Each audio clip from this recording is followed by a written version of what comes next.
Right now on Up with KREM, 12 designs remain for Spokane's new city flag. I just made sure that my design could be seen. This morning we hear from some of the creators about how they want to represent Spokane. A date is set for a new stage in Idaho's and Washington's vaccine distribution, when you can expect to get a vaccine. The crazy weather in Spokane is going to be a little bit easier on us for the back half of the week, but still tracking some showers for today. And despite those wins, I've been devalued. A world champion calls for change. This morning, the progress for equal pay for women. Up with KREM starts right now with Joshua Robinson, Jeremy Legoo, and Dana Marie McNichol.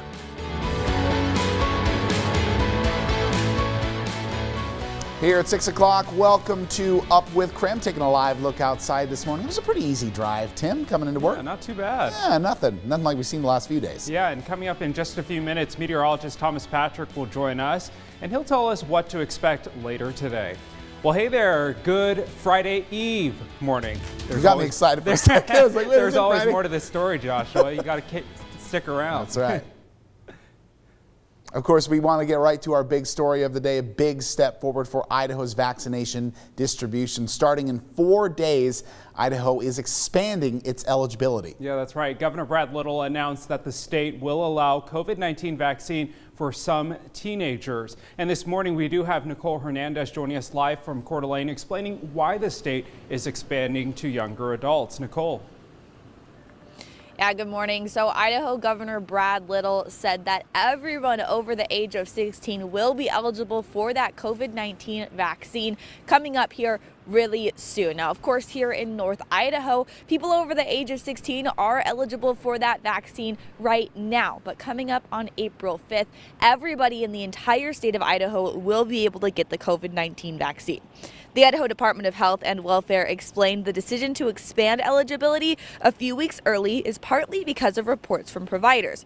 Many providers reported having unfilled appointments, and they're seeing more vaccines available than there are people coming in. Idaho health officials say they're seeing some hesitancy among people who are eligible to get the vaccine. KREM 2 was able to talk with a 17-year-old Idaho resident who just got vaccinated yesterday. She asked to remain anonymous, but says she's surprised how quickly Idaho has moved through the vaccination process. I think it affects people differently, all ages, so you could be affected really badly at my age, and just those long-term effects, like what they're doing, I just don't know if that's safe to take that risk. So I think it's awesome that they're offering it to people older than 16.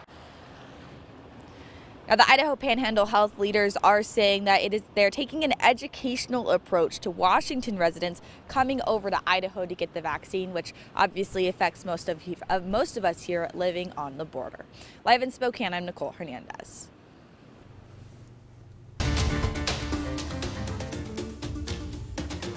Here at 6:02 this morning. Thank you, Nicole, for that coverage. We appreciate it. We'll check back with Nicole later this morning. Yeah, here in Washington, most people will be able to get the COVID vaccine starting May 1st. Yeah, that May 1st date applies for anyone 16 and older. And the State Department of Health and the governor's office say they are following the president's directive earlier this month. President Biden directed states to make all vaccines available to adults by May 1st. The state says they've been working to ramp up vaccine shipments into Washington.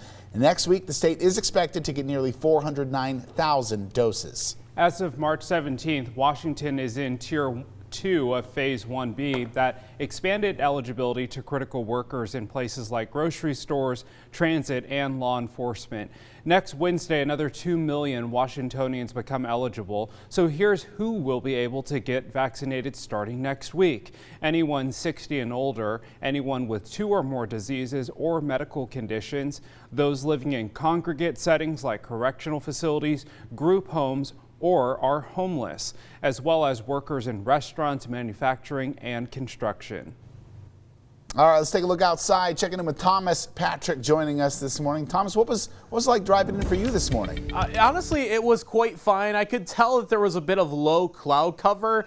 I noticed on some of our cameras it was quite foggy on I-90, but that was at about 3 and 4 o'clock this morning. It's a lot better as of right now, but still, one example, and I'm sorry I can't show this to you. Our big TV tower here on the South Hill is just off to my right, and I cannot see the top light on that tower because the cloud cover is so low hanging to the ground right now, but it's not on the ground, so it's not necessarily too foggy here on the South Hill. Visibility is improving in Spokane. Looks like Lookout Pass is having some slight reductions in visibility, but honestly, I've seen this camera a lot worse than what it's looking at right now, and the road conditions look fine at the moment. We'll be tracking a few showers or snow showers in the mountain throughout the day today. Most of it's contained in southeastern Washington towards the LC Valley as well, but it is very light at the moment. Temperature-wise, it is just above the freezing mark, so it's not a freezing fog this morning as it was a couple days ago. And as we head throughout the day today, it's a cloudy start to the day. Might squeeze out a little bit of sunshine late in the day.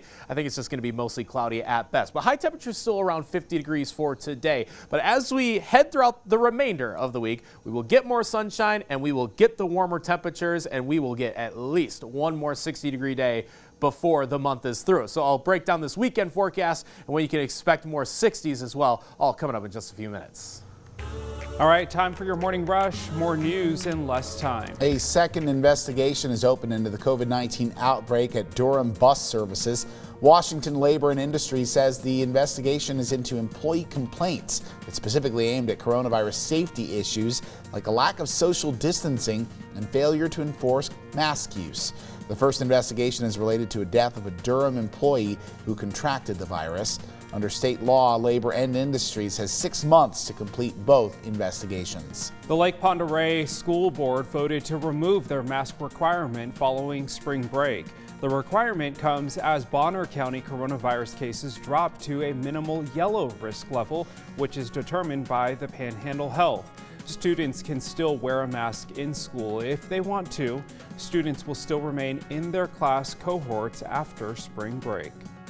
Well, the Seattle Mariners opening day is April 1st. That's just a week away. Wow. And the stands are going to look a lot different this year. Fans will be able to buy tickets in pods of 1 to 6. All of the seats not in pods will be zip-tied closed. There will be no paper tickets, and refreshments will be pre-packaged.